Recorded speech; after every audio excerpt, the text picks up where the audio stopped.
हरे कृष्णा दोस्तों, मैं दीपांशु स्वागत करता हूं आपका सीजीपीएससी व्यापम में एक बहुत ही अजीबो गरीब डाटा के साथ। जी हां दोस्तों, जैसा कि आप सभी जानते हैं कि कल हमने आपको बताया था कि क्वांटिफाइड डाटा आयोग का रिपोर्ट आ गया है। अब किस में बताया था? तो टेलीग्राम चैनल में बताया था। आप नीचे डिस्क्रिप्शन बॉक्स में टेलीग्राम का लिंक है, वहाँ ज्वाइन हो जाइएगा, वहाँ आपको पूरी जानकारी मिल जाएगी।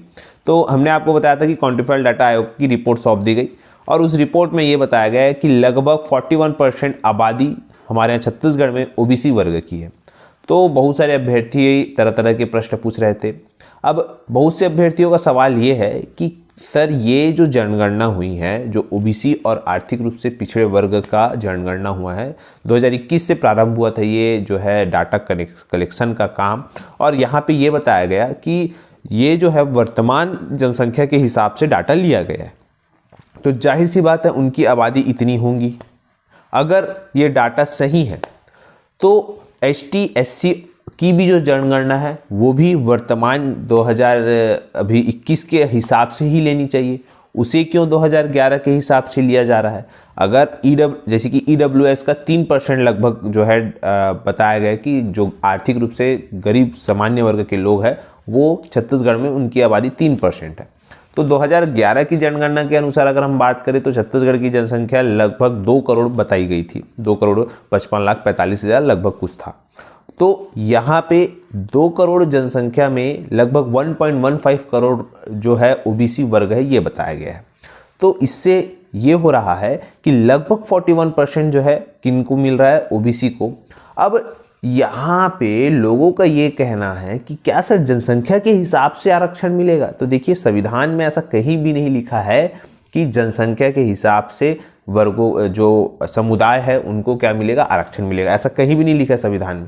संविधान में सिर्फ ये लिखा है कि भाई जो सामाजिक रूप से पिछड़े लोग हैं, आर्थिक रूप से पिछड़े लोग हैं, इनको जो है वो समानता का अधिकार या इनको जो है दिया जा सकता है, न कि जो जनसंख्या तो आधार है ही नहीं आरक्षण का।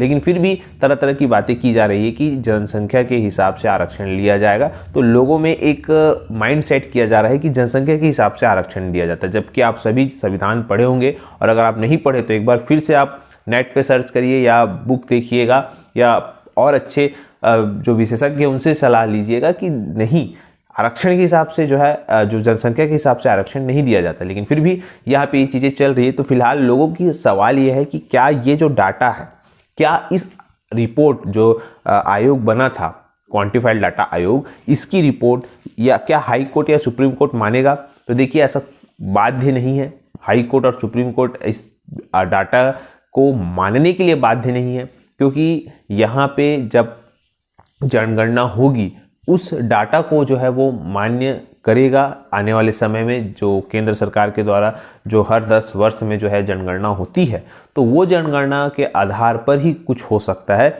लेकिन यहाँ संविधान में कहीं नहीं लिखा है कि जनसंख्या के आधार पर आरक्षण हो। लेकिन फिर भी यहाँ पे आरक्षण का रिपोर्ट आ चुका है क्वांटिफाइड डाटा आयोग का। दूसरा रिपोर्ट आ गया है आपका कौन सा?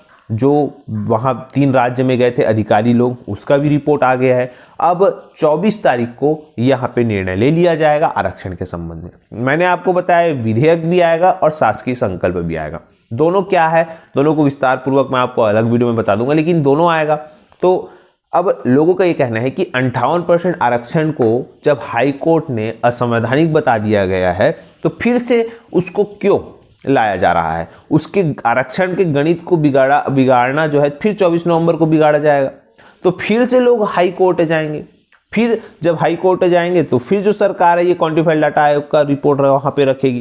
तो ये कब तक चलते रहेगा? और ठीक है, अगर कहीं बीच का रास्ता निकालिए जहां पे भर्ती ना रुके, ना ही भर्ती रुके और ना ही नियुक्तियां रुके, पदोन्नति कुछ भी ना रुके, आप लोग आरक्षण को जितना चाहे बढ़ाए, 85%, 90%, जितना बढ़ाना बढ़ाए, कोई दिक्कत नहीं है। लेकिन जब तक वो बढ़ता नहीं, एटलीस्ट तब तक भर्ती को जारी किया जाए।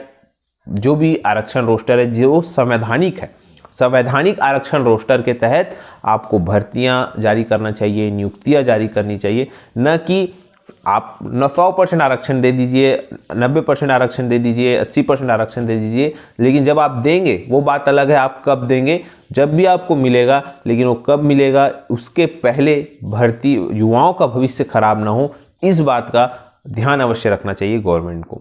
बहुत सारे अभ्यर्थी है जो लगभग 2018 से एसआई भर्ती की तैयारी कर रहे हैं और कई लोग उस पद को भी छोड़ दिए, एसआई की तैयारी नहीं करते।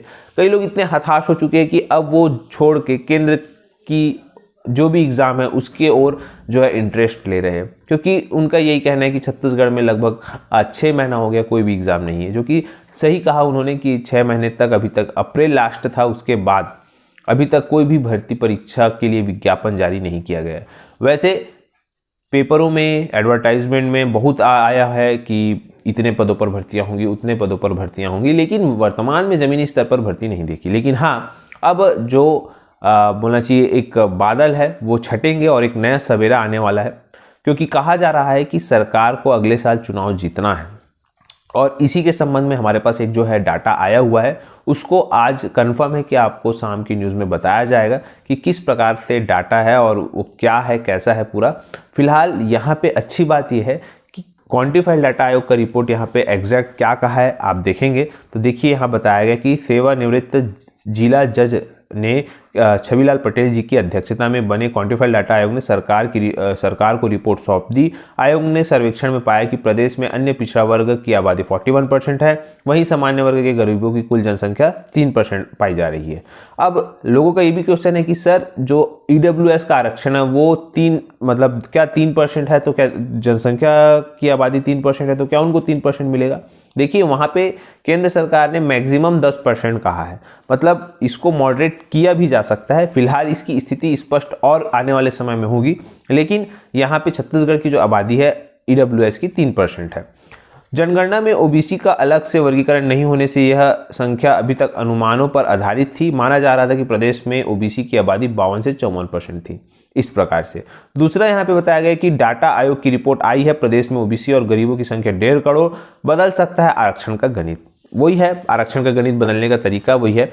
तो फिलहाल अनुरोध तो यही है सभी अभ्यर्थियों का सरकार से कि कहीं ना कहीं 50% जो संवैधानिक है उस पर जो है जारी किया जाए। भले आपको 80%, 82% दिक्कत तब होगी जब भर्तियां नहीं निकलेगी, और कहीं ना कहीं सरकार पर इसका दबाव बनते जा रहा है और बस अब उस मामले का पटाक्षेप 1-2 दिन बाद हो ही जाएगा 24 नवंबर को।